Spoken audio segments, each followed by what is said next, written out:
వందనాలు. ఇప్పుడు చదువుకున్న వాక్యము మనం హెబ్రీయులకు రాసిన పత్రిక 12వ అధ్యాయము 15, 16, 17 ఈ 3 వచనాల్లో ఉన్నటువంటి వాక్యము ఏమని పౌలు గారు ఏమని చెబుతున్నాడంటే, మిమ్ముల్ని మీరు జాగ్రత్తగా చూసుకుని. ఏం చేయమన్నాడు? మిమ్ములను మీరు. అంశం ఏంటంటే ఈరోజు మనం మాట్లాడుతున్నటువంటి వాక్యం యొక్క సందేశము మనల్ని మనం చూసుకోమన్నాడు. ఇక్కడ అన్నాడు కదా, చివరి వచనంలో ఏమన్నాడు? 16వ వచనంలో, ఒక పూట కూటి కొరకు జాస్తత్వపు హక్కును అమ్మివేసిన యేసయ్య బట్టి భ్రష్టుడైనను వ్యభిచారి అయినను ఉండునేమో అని జాగ్రత్తగా చూసుకోండి. ఎవరు చూసుకోమంటున్నాడు? మనల్ని మనం చూసుకోవాలా. చూసుకోవటం అంటే చెక్ చేసుకోమన్నాడు. ఏం చేసుకోమన్నాడండి? చెప్పాలా? ఏం చేసుకోమన్నాడు? చెక్ చేసుకోవాలా అంటే చూసుకోవాలా. ముందర సరి చేసుకోవాలంటే ఏమవ్వాలా? చూసుకోవాలి. తల చెదిరిపోయిందమ్మా తల్లి సార్ అంటే ఏం చేయాలా? చూడాలి. నువ్వు చూడలేదు, ఎవరైనా చెప్పి దాకా ఉండకూడదు. అవునా కాదు? కొంతమంది చెబుతారు కొన్ని అమ్మా అంటారు. అంటే అంటే అంత గ్రహింపు కూడా ఉంటున్నామా, ప్రధానంలో ఉంటున్నాం. మనల్ని మనం ఏం చేసుకోవాలి చెప్పండి? చూసుకో, జాగ్రత్తగా చూసుకో. ఏం చూసుకోమన్నాడు? ఒక వ్యక్తిని చెప్పాడు, ఒక్క పూట కూటి కోసం దేవుడిచ్చినటువంటి జ్యేష్ఠత్వ హక్కును అమ్మివేసుకున్నటువంటి యేసేపు లాంటి 2 మాటలు అన్నాడు. వ్యభిచారి అయినను, తర్వాత భ్రష్టుడైన యేసేపు లాంటి వ్యక్తి మీలో ఎవడైనా ఉన్నాడేమో. ఇంకో మాట అన్నాడు. పైన 15వ వచనంలో ఏమన్నాడమ్మా? 15వ వచనం అన్నాడు, మీలో ఎవడైనా దేవుని కృప పొందకుండా తప్పిపోవును. చేదైన వేరు ఏదైనా మొలచి మిమ్మల్ని కలవరపరుచునేమో, అనేకులు అపవిత్రపరచునేమో అని. చేదైన వేరు నీకు తెలియకుండా లోపలేదైనా మలిచి నిన్ను అపవిత్రపరిచి తొదకు చూసుకునేందుకు కాలిపోయేలోకి కలవరపడతారేమో. నీలో చేదైన వేరు చూసుకో, మలవకుండా చూసుకో. తర్వాత అపవిత్రులు అయిపోకూడదు. తెలియకుండానే మనలోనికి ఏం ప్రవేశించిందంటే కొంత అపవిత్రత తెలియకుండానే చూసుకోవాలి. ఏం చూసుకోవాలి? 2 రకాలు. ఒకటి, బాడీని కూడా ప్రతిరోజు మనం ఏం చేసుకోవాలంటే చెక్ చేసుకోవాలి.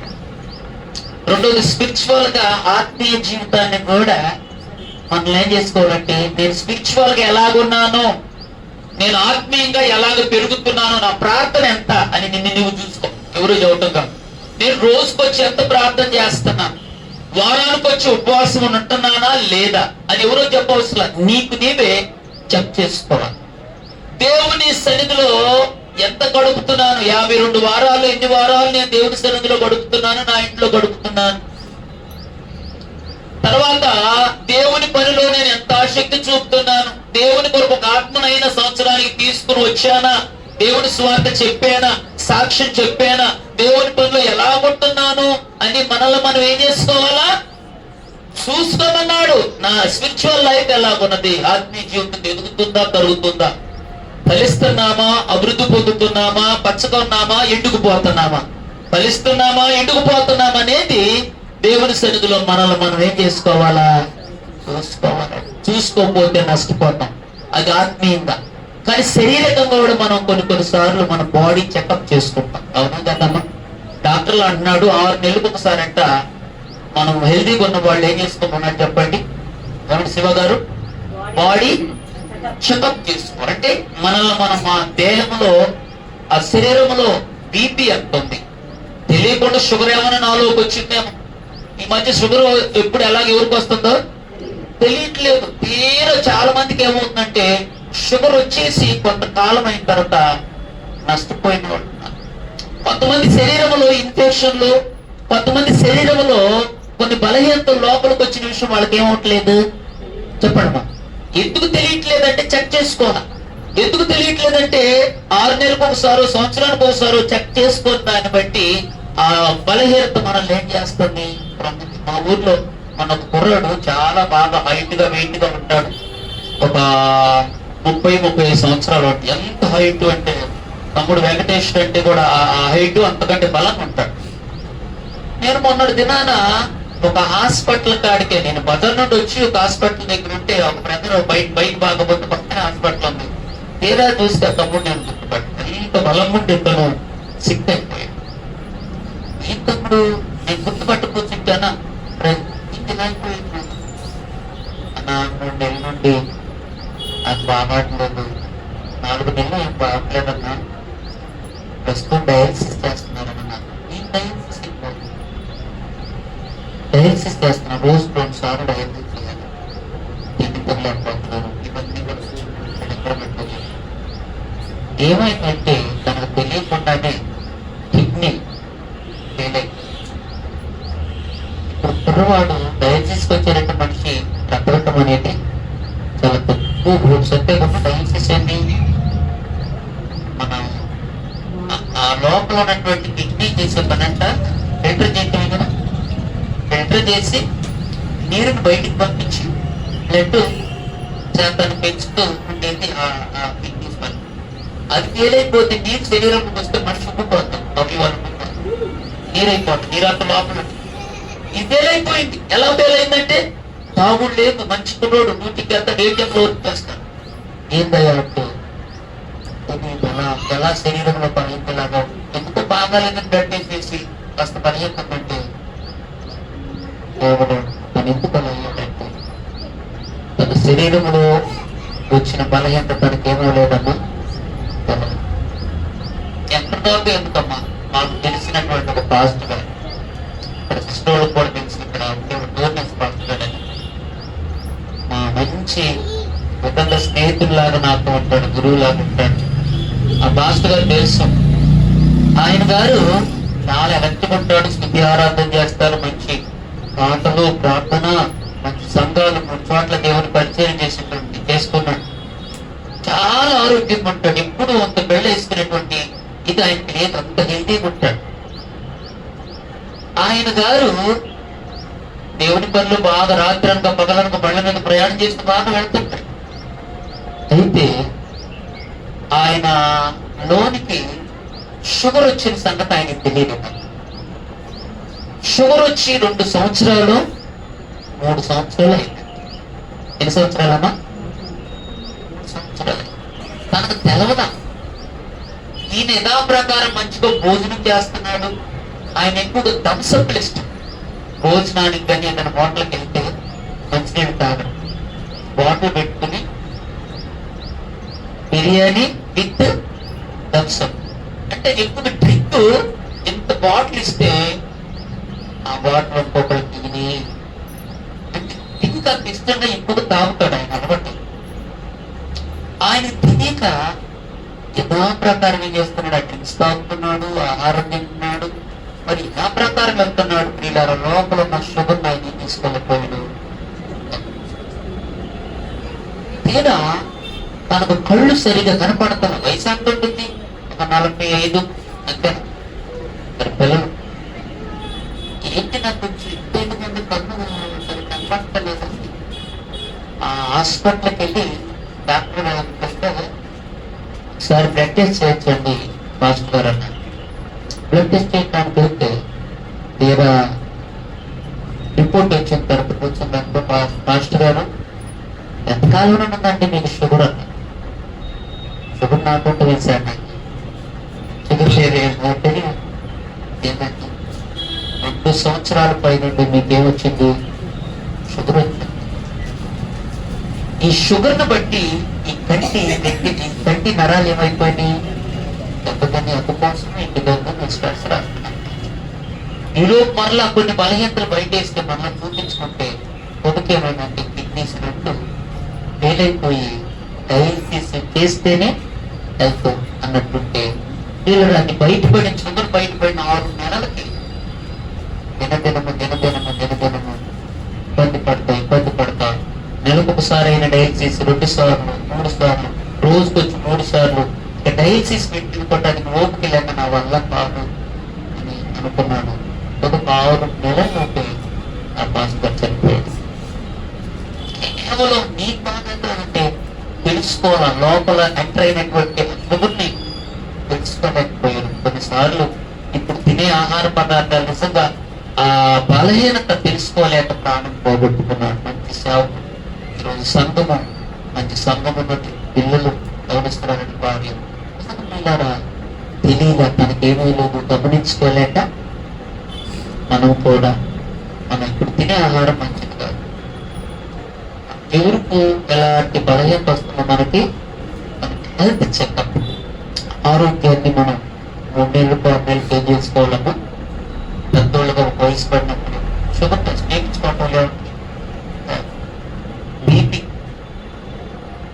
కొన్ని బలహీనతలు మనం ఎంతో ఉంటున్నప్పుడు మనకు తెలవట్లా. గమనించుకోకపోతే పొదుపు షుగర్ ఏం చేస్తుంటే మన అవయవాన్ని, గుండెని, లివర్, కిడ్నీ, ఏ అవయవాన్ని, ఊపిరితిత్తుని ఎలాగా లోపల లోపల లోపల చెత్త చెదరబడితే లోపల లోపల ఉంటిని ఒకసారి ఏదనగానే దొరలు వచ్చినట్టుగా మనిషిని అక్కడ పడేస్తుంది. అంటే మనం చెక్ చేసుకోవాలా, బాడీని మనం ఏం చేసుకోవాలా, లేకపోతే మనలో పడేసి మనం ప్రాణాలు తీసే అవకాశము. అలాగే ఆత్మీయంగా కూడా మనల్ని మనం ఇక్కడ అంటున్నాడు, యోసేపు లాంటి భ్రష్టుడైనను వ్యభిచారైనను ఇదిగో చేదైన పేరు మలిచి మిమ్మల్ని అపవిత్రపరిచి తొదగ పరలోకము నుండి నిత్య నరకానికి నిన్ను పడేసిద్దామా, జాగ్రత్తగా నిన్ను నీవు చూసుకో. యోసేపు లాంటి గుణం అపవిత్రత ఉన్నదా? యోసేపు లాంటి అపవిత్రమైనటువంటి ఆ యొక్క లక్షణాలు మనలో ఉండి ఏమో ఒకసారి ప్రవేశిస్తున్నామో చూసుకోకపోతే చేదైన పేరుచి మనంతటినీ చెప్పండి అపవిత్ర చూసుకో. కనుక మనల్ని మనము ఎలా ఉన్నాం, ఆత్మీయ స్థితి ఎలా ఉంది, ఏ స్థాయిలో 39లో ఉన్నాం, ఎలా ఉన్నామని మనల్ని చూసుకోకపోతే రేపేమో చేస్తుంటే మనం పరలోకాన్ని పోనీయకుండా అపవిత్రులందరూ ఏమైపోతారంటే దేవునికి చిత్తం లేని వారందరూ ఎక్కడుంటారు? నిత్య నరకంలో. నెంబర్ 1 మనల్ని మనం ఏం చేసుకోవాలంటే చూసుకోవాలి. ఎలా ఉంది ప్రార్థన జీవితం, ఎలా విశ్వాస జీవితం ఎలాగున్నది, నువ్వు దేవుని సన్నిధిలో ఎలాగున్నామని మన ఆత్మీయంగా ఎంత తిరుగుతున్నామో తొలుగుతున్నామా, ఫలిస్తున్నామా లేకపోతే ఫలించలేనటువంటి ఎప్పటిలాగే ఉన్నామని మన ఆత్మీయ స్థితిని మనము ఒకసారి పరిస్థితిగా తెలుసుకోవాలి. దేవుడికి స్తోత్ర. అది ఒక అనుభవంలో చెప్పాడు. అందుకని బైబిల్లో చూసుకోమన్నాడు. ఏసేవు లాంటి వ్యక్తుల్ని చూసుకో, అలాంటి లక్షణాలు. రెండవది ప్రసంగి గ్రంథంలో 3వ అధ్యాయం తీస్తే అక్కడ కూడా చెక్ చేసుకోమన్నాడు. చూడండి అమ్మా, ప్రసంగి గ్రంథము 5వ అధ్యాయం అనుకుంటా, క్షమించండి, 5వ అధ్యాయము 1వ వచనము 2వ వచనాలు ఇలా మాట్లాడుతున్నాడు. చదవండి.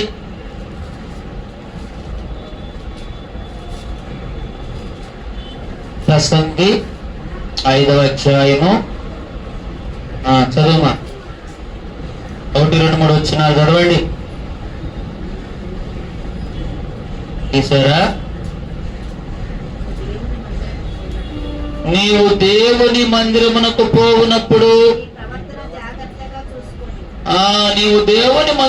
పోవునప్పుడు నీ ప్రవర్తన జాగ్రత్తగా. నువ్వు ఎక్కడికి వెళ్తున్నావు?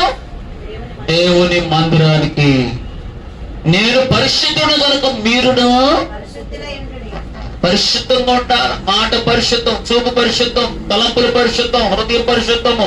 దేవుడు ఎలాగో పరిశుద్ధుడికి లోకములో జీవించాడో ఆయన పోలి నువ్వు నడవాలా, ఆయన వలె పరిశుద్ధం ఉండాలా, ఆయన వలె జీవించాలా, ఆయన పోలుకు ఆయన రూపు నీకు రావాలి.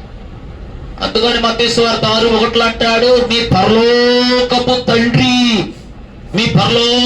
తండ్రి పరిపూర్ణుడైన ప్రకారము మీరు కూడా ఎలాగన్నాడబ్బా? పరిపూర్ణులై ఉన్నాడు. ఎవరైనా తీస్తే చదువుతారా మాట? మత్తయి సువార్త 6:1 చదవండి. 6:1 ఏముంది? ఈశ్వరా, ఎంతసేపు చెప్తున్నారేంటమ్మా?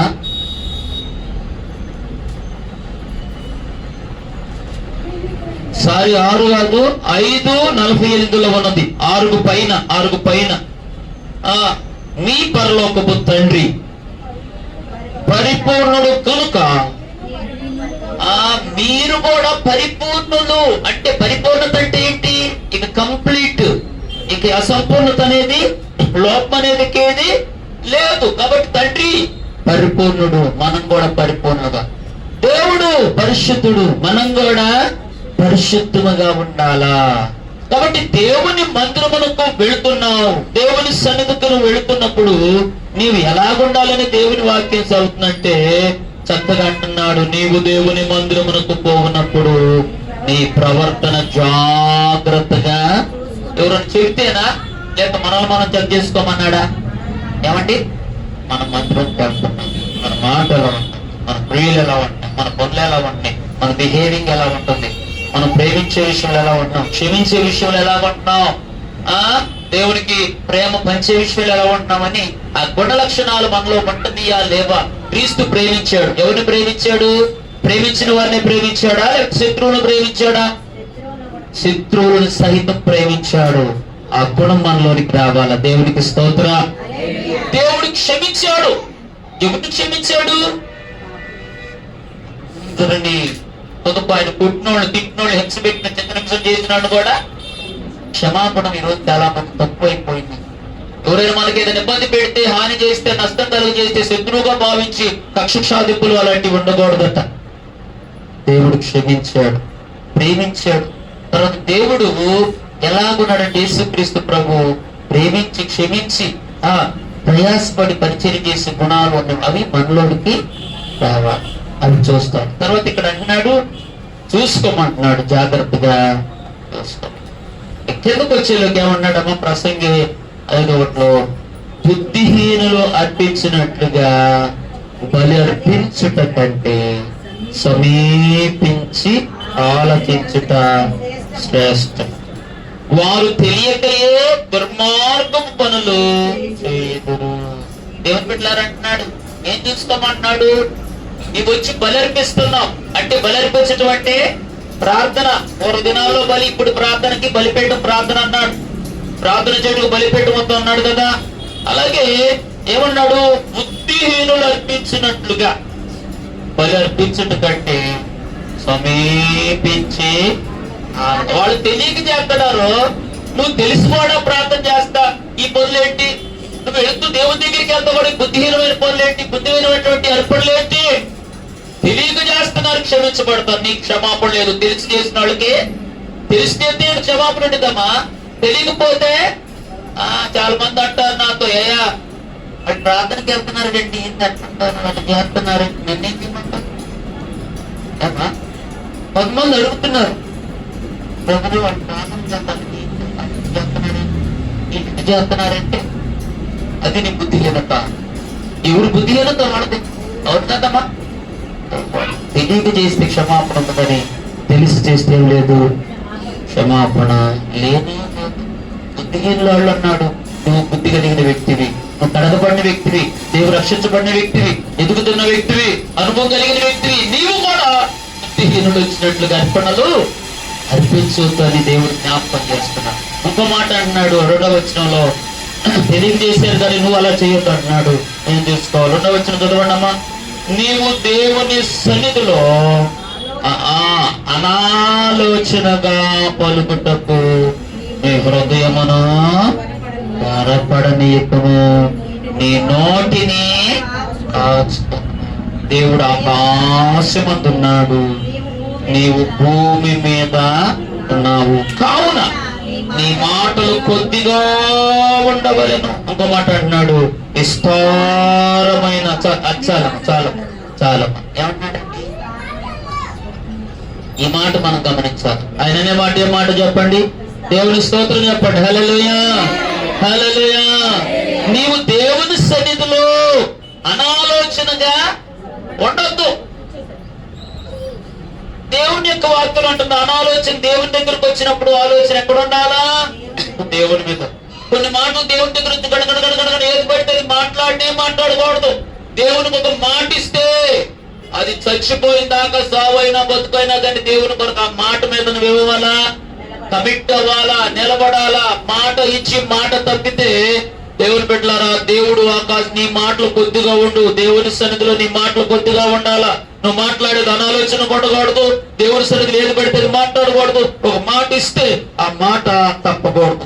అందుకని 15వ కీర్తనలు అంటున్నాడు, ఏమన్నాడంటే, యెహోవా నీ పరిశుద్ధ పర్వతమునకు ఎక్కదగిన వాడు ఎవడు, నిలువదగిన వాడు ఎవడు? యథార్థమైనటువంటి ప్రవర్తన కలిగి ఆ నీతి న్యాయములు అనుసరించుతూ అది ఆయన నడిచేటువంటి వాడు. ఆ మాట చదవలేదు, గబక్కన తీసి చదవలేదు అట్టు చూస్తారేందమ్మా. ఎప్పుడైనా చెప్పింది ఎందుకు? చదువు. యెహోవా నీ పర్వతమునకు ఎక్కదగిన వాడు చదువు సింధు. యథార్థమైన ప్రవర్తన కలిగి నీతిని అనుసరించు, హృదయపూర్వకంగా నిజం పలుకు. హృదయపూర్వకంగా నిజం పలుకువాడా అట్టివాడు. నాలుగుతో కొండేలాడో చెలికానికి కీడు చేయడు, పొరుగువాడి మీద నిందలు మోపడు, నీచుడు అసహ్యుడు. యెహోవా యందు భయభక్తులు కలిగిన వారిని ఏం చేస్తాడు? అది దేవుని పిల్లలను సన్మానిస్తాడు, గౌరవిస్తాడు, ప్రేమిస్తాడు, పరిచయం చేస్తాడు. భయభక్తులు కలిగిన బిడ్డలను చూసిన వెంటనే సన్మానించడం, గౌరవించడం, ప్రేమించడం, అతిథిని ఇవ్వటం అలా చేస్తాడు. పర్వతమునకు ఎక్కేవాడు. తరువాత అది అతడు ప్రమాణము చేయగా నష్టము కలిగినా సరే, దేవునికి ఒక మాట ఇస్తే ప్రాణం పోయినదని ఆ మాట కోసం బతకాల. ఎట్టబడితే అక్కడ దేవుని దగ్గరికి వచ్చి పలకొద్దు. ఆయన ఆకాశం ముందు ఉన్నాడు, నీవు భూమి మీద ఉన్నావు. ఈ మాటలు ఎట్టుండాలా? ఉండకూడదు. బుద్ధిహీన లేకుండా అనాలోచిస్తే ఏది కూడా అంటది పలకూడదు. నువ్వు మొక్కుబడి చేసుకున్నావు, ఇక్కడ అంటాడు ఒక మాట కూడా అంటున్నాడు, ఏది పడితే మాట్లాడకూడదు, ఏది పడితే పలకూడదంట. ఏమంటున్నాడు?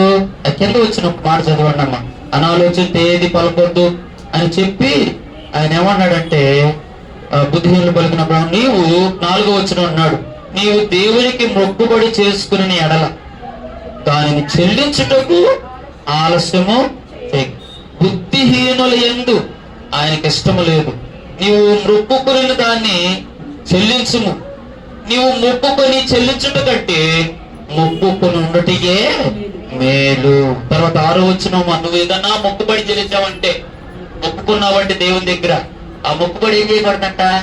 ఆలస్యం చేయకూడదు. వెంటనే మొక్కుబడి ఏం చేయాలా? చెల్లించు. నువ్వు మొక్కుబడి చెల్లించుకోండి అంటున్నావంటే అది మంచిది కాదు. మొక్కుకోవాక ఎవరు మొక్కుకోమన్నారు? ఎందుకు మొక్కున్నా? ఆపదలో మొక్కుబడి చేసుకుని మొక్కుబడి చెల్లించకపోతే ఏం జరుగుతుందో తెలుసా? చూడండి, అత్యంత చివరి లైన్ అంటాడు, ఏమన్నాడు? నీ దేహమునకు శిక్ష లోపరచునంత పని నీ నోటి వల్ల పలకనీయద్దు.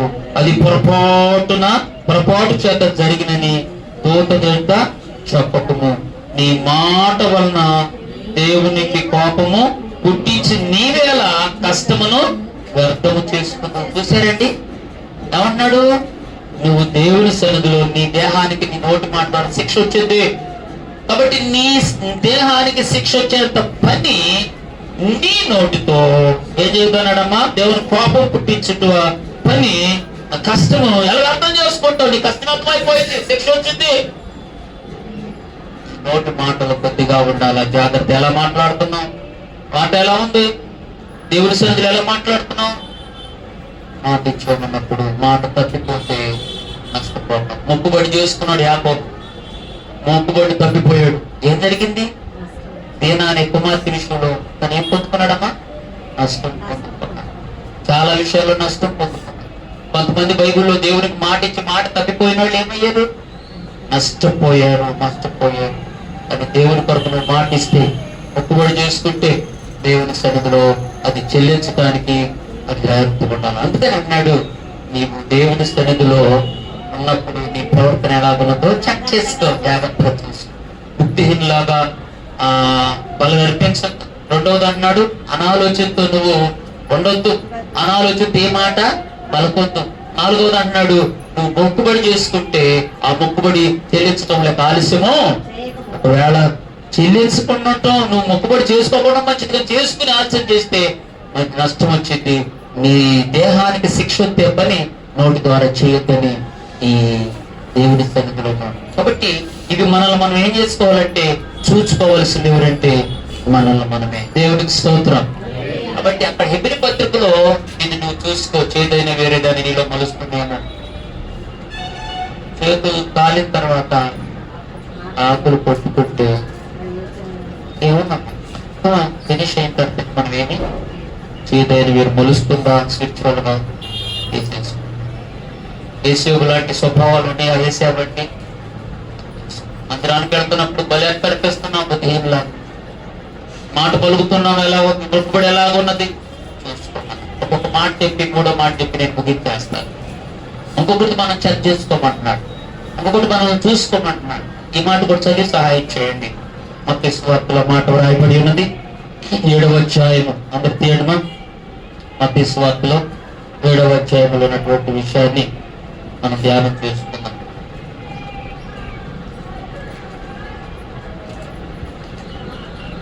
మూడు వచ్చిన చూడండి. 7:3 చదువుతారా? ఎవరైనా తీస్తే ఈ మాట మీరు చూడండి. అందరూ చదవండి. నీ కంటిలో ఉన్న దూలమును ఎంచక నీ సహోదరుని కంటిలో ఉన్న నలుసును చూచుట ఎలా? నీ కంటిలో దూలముండగా నీవు నీ సహోదరుని చూచి నీ కంటిలోనున్న నలుసును తీసుకోమని చెప్పనేలా?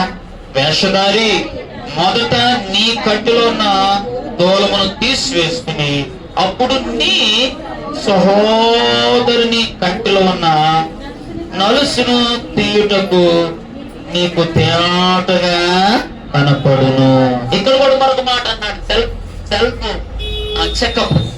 ఇది ఆత్మీయంగా మనం చెక్ చేసుకోమంటున్నాడు. ఏమన్నాడు? నీ కంటిలో ఉన్నటువంటి దూలం చూడకుండా ఇతరులు ఎప్పుడు ఎదుటోళ్ళే చూపిస్తా ఉంటారు. నీ ఏడు చూపించే ముందు 4 ఏళ్ళు నీ వైపు చూస్తున్నాయని నీకు అర్థం కావట్లేదు. అదుపు ఏడు చూపించే వాళ్ళు చాలా మంది ఉన్నారు. నేను అవునంటారా కాదంటారా? తప్పు అంటారా ఒప్పు అంటారా? తప్పే కదా. ఇక ఎదుటి వ్యక్తిని చూపించదు. ఆడ చూపించాలి మీద చేతులతో. నీ వైపు ఉన్న 4 ఏళ్ళు చూడు. నీ కంట్లో ఉన్న దూలాన్ని చూసుకో. కంట్లో దూలం పెట్టుకుని ఎదుటోళ్ళ కంట్లో ఏదమ్మా నలుసుపడిందా? రామ్మా తల్లి రా అంటే ఆడ కనపడింది. గుడ్డోడు ఎట్లా వదుకుతాడు? బొట్లో పడతారు అందరు కలిసి కదమ్మా. కాబట్టి మొదట నీ కంటిలో ఉన్నటువంటి దానిని, నీలో ఉన్నటువంటి దానిని, నీలో ఉన్నటువంటి దేవునికి ఇష్టం లేని దానిని నువ్వు తీసేసుకో. అప్పుడు నువ్వు క్లారిటీ, నువ్వు స్పష్టంగా, నువ్వు మంచిగా, నువ్వు బాగా ఆరోగ్య ఆత్మీయంగా ఉంటే అప్పుడు ఎదుటి వ్యక్తిని నువ్వు చూస్తే నీ కన్ను ఎలా ఉండిద్ది?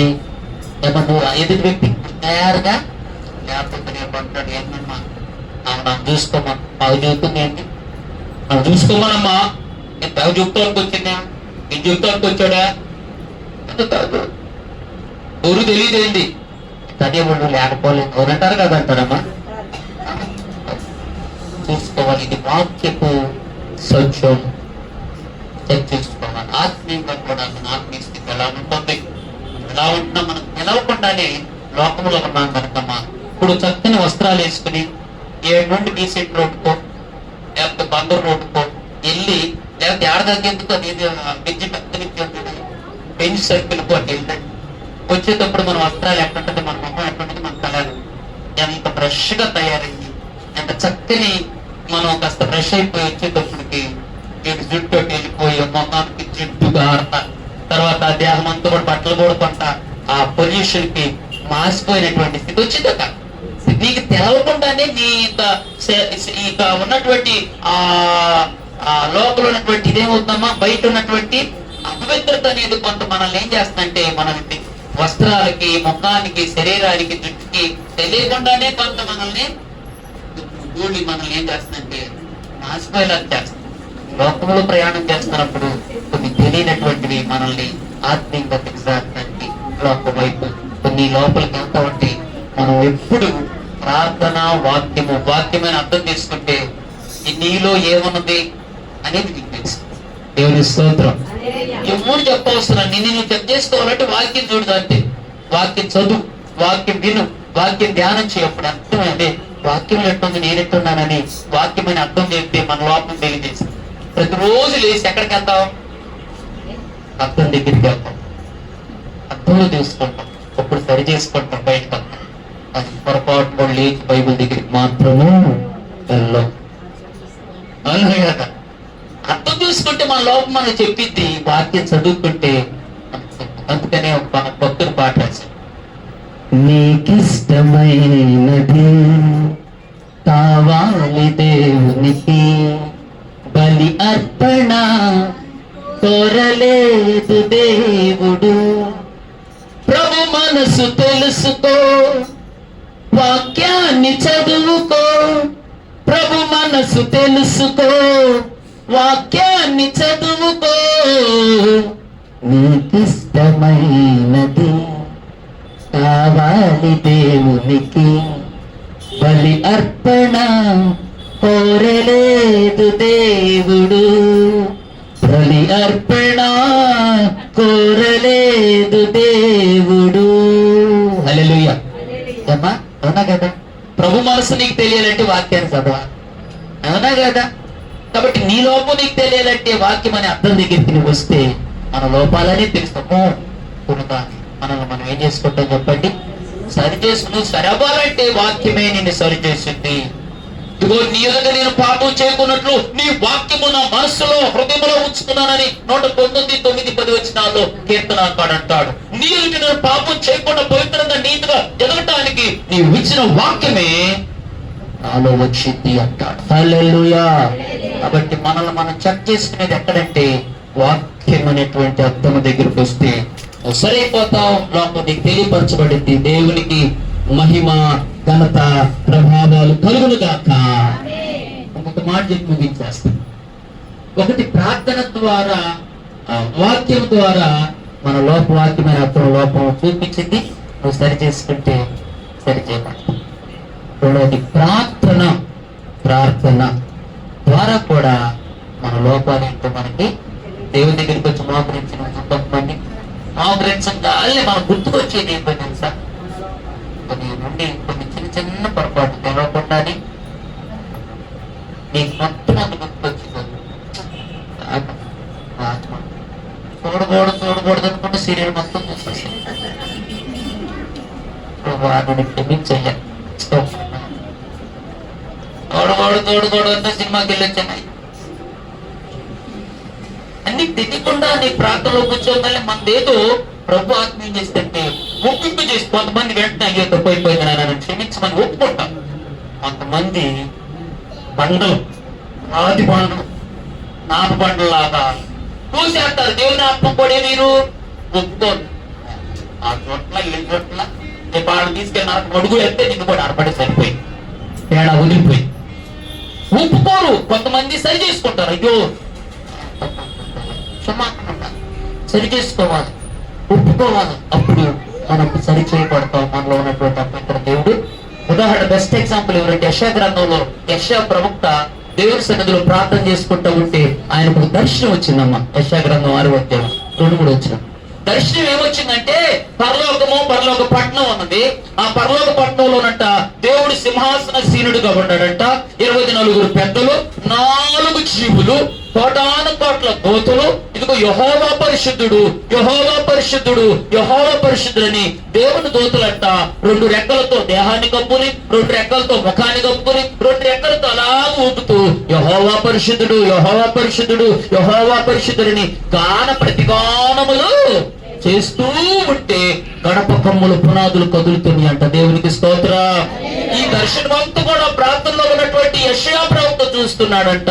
తెల్లని దూతలు, పరలోక పట్టణం, దేవుని మహిమ ప్రకాశవంతమైనటువంటి కోటి సూర్య తేజల కంటే తెల్లని మహిమ కలిగినటువంటి దూతలు, దేవుడి ప్రసన్నత సింహాసనం, పరలోక పట్టణాన్ని చూసుకుని దేవుని దూతలు చూసి దేవుడిని చూసి పొదకంట ఎందుకనో తను తాను చూసుకున్నాడంట. ఎవరు చూసుకున్నాడమ్మా? తనను చూస్తూ అయ్యో ఆ మహిమ నేనెట్టున్నానంటే తన దృష్టికి తాను ఎలా ఉన్నాడంట? అపవిత్రుడుగా ఉన్నాడంట, పాపిగా ఉన్నాడంట, వెంటనే ఆయనలో ఉండి వచ్చే మాట ఎవరైనా తీస్తే చదవండి. 6వ అధ్యాయంలో అంటాడు, 3వ వచనం అనుకుంటాను, లేకపోతే 4వ వచనం అనుకుంటాను. ఏమన్నాడు? తనను తాను చూసుకుని ఏమన్నాడండి? యెషయా గ్రంథం 6 చదువు మసాయి కలుపుకునే 4 చదువు.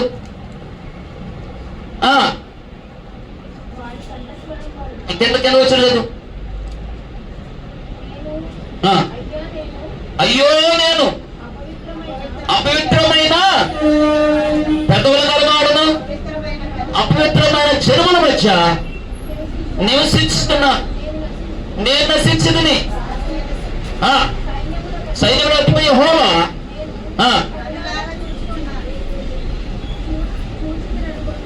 చాలమ్మా. కన్నులారా సైన్యములకు అధిపతి యెహోవా దర్శనాన్ని చూసి, పరలోక మహిమల సింహాసనం చూసి, అయ్యో నేను అపవిత్రుడయ్యా, నీ పరిశుద్ధతనున్న నేను అసలు పరిశుద్ధుడిగా. అందుకని అంటాడు, మన నీతికి ఇలాంటి దేవుని దృష్టిలో మురికి కొట్లాంట. ఆయన పరిశుద్ధత ముందు మన మురికిలాగా అపవిత్రంగా కనపడితే సైన్యముల అధిపతి యెహోవాను చూసి, అయ్యో నేను అపవిత్రుడయ్యా, అపవిత్రమైన ప్రజల మధ్య ఉంటున్నానయ్యా, అయ్యా అయ్యా అని తన తప్పు తెలుసుకుని ఒప్పుకున్నప్పుడు వెంటనే దేవుడు అన్నాడు, యెషయా నీ ప్రార్థనని పాప ఒప్పుకోలేని పరలోకము నుండి ఒక దూత వచ్చి అతని యొక్క మీద ఏం చేసిందో తెలుసా? అగ్ని తీసుకొచ్చి పట్టుకారుతో అగ్ని తన పెదాలకు పెట్టిందంట.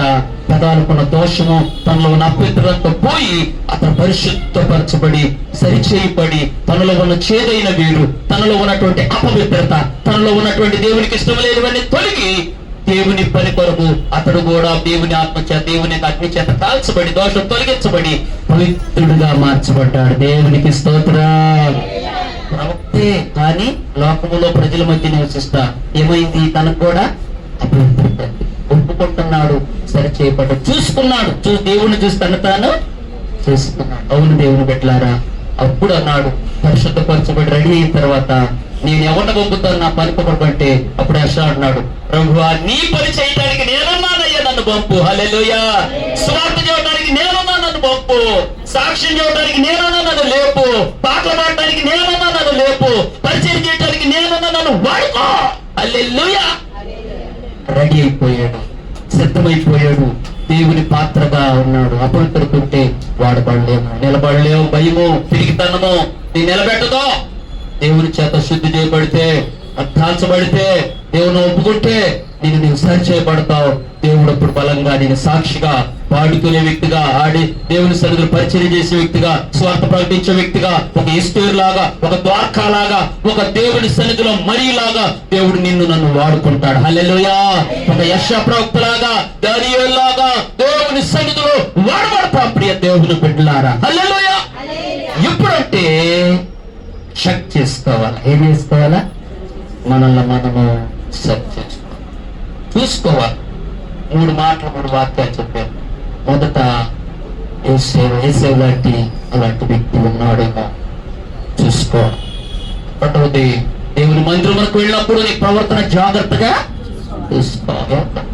మూడవది, నీ కంట్లో పెట్టుకుని నిన్ను నీవు చూసుకోవాలి. అలా చూసుకున్నాడు ప్రవక్త. సరిచేయబడ్డాడు, కాల్చబడ్డాడు, దేవుని కొరకు బలంగా వాడబడ్డాడు. ఈరోజు నీవు నేను కూడా ఎందుకు పనికిరాని వ్యక్తులు దేవుని కొరకు వాడబడాలి, పాడాలా, స్తుతించాలా, ఆరాధన చేయాలా, స్వార్థ చెప్పాలా, దేవుని పాత్రగా నువ్వు మలచబడాలి. హల్లెలూయా.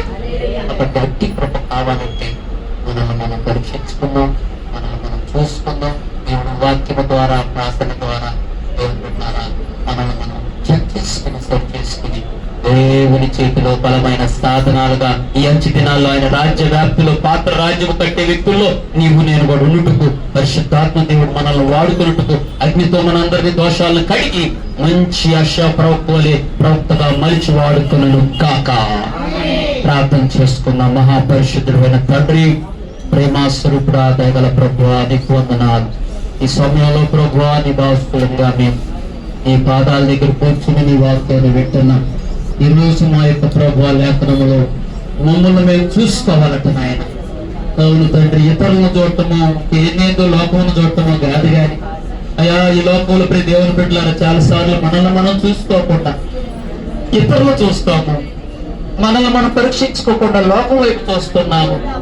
మనల్ని మనం ఎలా ఉన్నాం చెక్ చేసుకోకుండా నిజంగా ఎన్నో నష్టపోయాం. తుదకు మనల్ని చూసుకునే లేక కాలం అయిపోయింది, ప్రాణం పోయే పరిస్థితి వచ్చింది. అది శరీరంగా కూడా నువ్వు చెక్ చేసుకోవాలి, ఆరోగ్యపరంగా.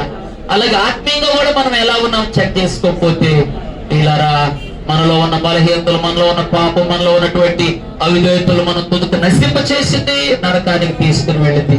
మనకు ప్రభు సన్నిధిలో ఒక చిన్న ప్రార్థన చేసుకో. ప్రభువా, నిజమేనాయన నీ సన్నిధిలో నా యొక్క ప్రార్థన జీవితాన్ని బట్టి నేను పరిశీలన చేసుకుంటున్నా.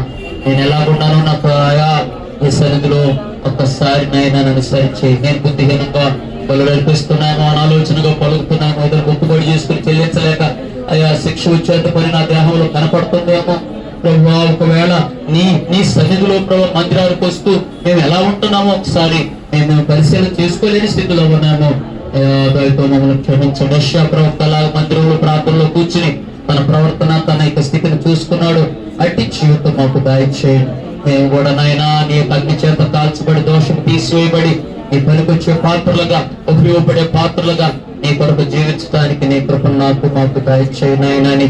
దేవుని సన్నిధిలో ఎవరికి వారు ప్రార్థన చేసుకోండి. ప్రియ దేవుని బిడ్డలారా, ఎవరికి వారు ప్రార్థన చేసుకుని దేవుని కృప కొరకు వేడుకునండి. దేవుని సన్నిధానములో అయ్యా నిజమేనైనా నేను చాలా బలహీనమైపోయానయ్యా. నిజమే ప్రభు, నాలో బుద్ధిహీనత వచ్చి అనాలోచనగా ఉంటున్నా. ఎవరయ్యా తెలిసి కూడా కొన్ని విషయాల్లో జారిపోతున్నాను, పడిపోతున్నాను అయ్యా. నిజమేనాయన ప్రభుత్వ వలే ప్రభు మేము ఉన్నాము నాయన. అయ్యా దేవుని బిడ్డలమే పేరుకి విశ్వాసులమే కాదు అయ్యా. మాలో లోకం కొంచెం నాయన ప్రభావం చూపుతుంది, దోషం కమ్మేస్తుంది అయ్యా. చేదైన వేరు వచ్చేసింది నాయన.